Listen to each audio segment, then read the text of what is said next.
加拿大在许多国人同胞的眼里，一直以来都是一个理想的移民目的地国，甚至在我的印象中，这里是一个高收入、高物质生活、高福利、环境优美、医疗和教育资源非常丰富的国家。即使跟美国比，治安环境也更好，社会更稳定和谐，贫富差距更小。这次从香港飞回纽约的途中，我的航班是在温哥华转机，在温哥华需要停留1晚，所以我也想趁这个机会到温哥华市区以及唐人街逛一逛。当然也因为停留时间短暂，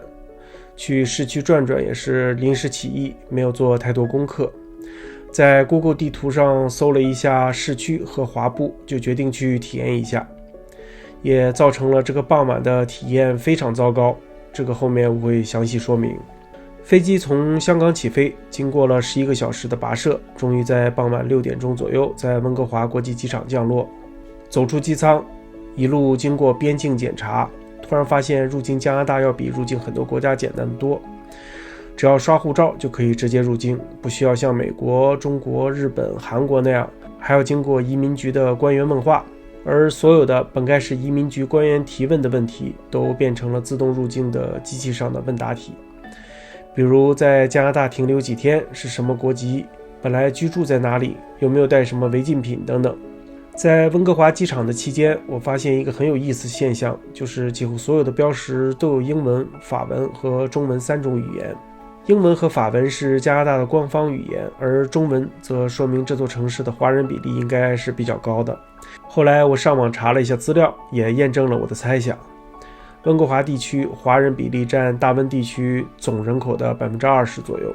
这个比例甚至已经跟马来西亚华人在马来西亚的比例差不多了。根据我来温哥华之前做过的攻略，原计划我是想搭乘地铁到市区逛一逛市区，然后一路步行至不远的温哥华唐人街，去体验一下中华美食。尽管我刚从香港过来，但我深知每个地方的唐人街一定有它自己独特的、有别于其他地方的风格。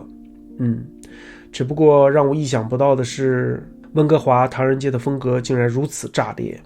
其实刚走出机场来到地铁站的时候，温哥华给我的印象是不错的。提到这里不得不又提到那个脏乱差的纽约地铁，仿佛无论跟世界上任何地方的地铁比较，纽约一定是那个最差的存在。没错，温哥华的地铁的确要比纽约地铁干净，更明亮，更现代化一点。而且因为在地面上，所以大部分时候手机都有信号。就这样一路带着期待来到了温哥华市区，在一个叫 Waterfront 的地方下车。这里靠近海湾，夜景不错，于是我开始一路往唐人街的方向漫步。刚开始呢，我对这里的印象真的不错，城市很干净，路上也没有很多行人，风格嘛，跟大部分北美大城市差不多。这时我还在想，如果不是明天要飞回纽约，我一定要在这里多玩几天，等下次有空一定专门过来看一看。就在我沐浴在这座城市傍晚的霓虹之下，闲庭信步的时候，突然远处出现了一个像丧尸一样的东西，缓缓移动。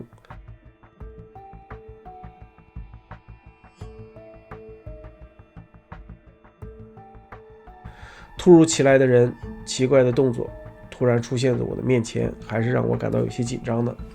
但很快的，我意识到这应该是一个毒虫，我赶紧从他身边绕了过去。其实在纽约我也见过类似的情况，之前也在网上看过相关的报道，在我看来还是能接受的。可是继续往前走了没多久，又有状况了。一个人躺在路边，一辆救护车停了下来，救护人员提着工具走出来给他急救。而根据躺在地上的那个人的状态和他周围身边的同伴的状态看来，这又是一个吸毒的事件。救护人员很娴熟地给他做检查和施救，给我感觉就是这种现象好像在这个城市很普遍，并不会让他们感到害怕、惊讶或者奇怪。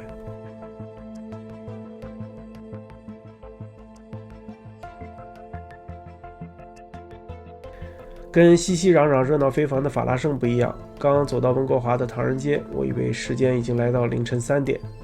街上空空荡荡，居然没有一家餐馆或者超市开门。其实当时也只是傍晚7点左右，如果是纽约的华人社区，这时候已经是饭点最忙碌的时刻，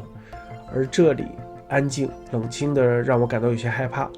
我继续步行前进，从最开始要找一些夜市摊档，品尝一些各种小吃的想法，逐渐降级到了只要有一个餐馆还在开业，我就直接进去点餐。舟车劳顿了一路，此时此刻真的感到有些饥肠辘辘。随着我继续往前走，情况又开始变得不受控制起来。街边奇奇怪怪的人越来越多，甚至有人直接跟我打招呼，向我兜售毒品。很多人的行为举止几乎跟之前在视频里看到的吸食芬太尼后像丧尸一样在街上晃晃踱步一模一样。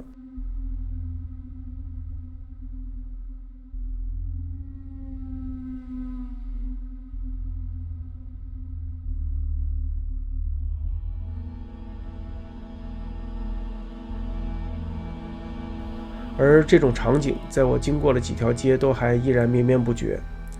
其实这个时候我心里已经开始慌张了。大家记得我前几期在深圳龙华汽车站拍摄三河大神的场景吗？那时候也能看到路边扎帐篷或者很多人聚集在街头，但我清楚他们并没有吸食违禁品，也不会伤害我，我并不会感到自己受到威胁。而当下我无法预测街上那些奇奇怪怪的人会不会做出一些危险的事情。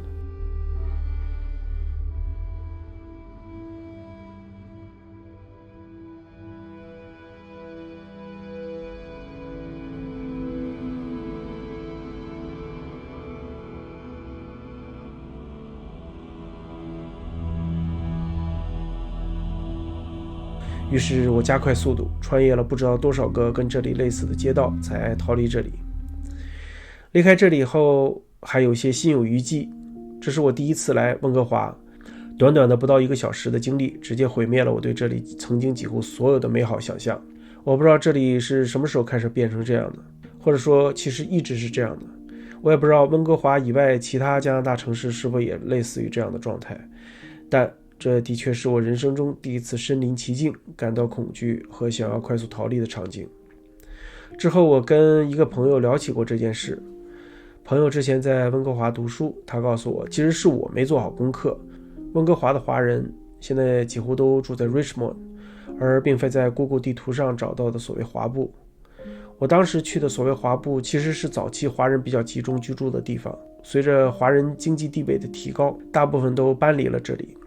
而这里又因为治安日益恶化以及毒品、黑帮猖獗，让很多华人对此望而生畏，种种因素构成恶性循环，让这里面临了后唐人街时代的沉重挑战。与之相对应的是 Richmond，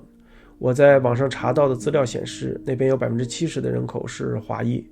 有大量的华人社区和华人商圈，繁荣程度完全不亚于纽约的华人社区，甚至比纽约的华人社区更干净整洁和现代化。当然，因为在温哥华的时间只有1个傍晚，第2天就要飞回美国，所以也没有时间更深入的体验这座城市真正的魅力。只希望下次来到这里之前，先提前做好功课，给自己预留足够的时间，慢慢体验这里的风土人文。我是 JJ， 谢谢收看，我们下期见。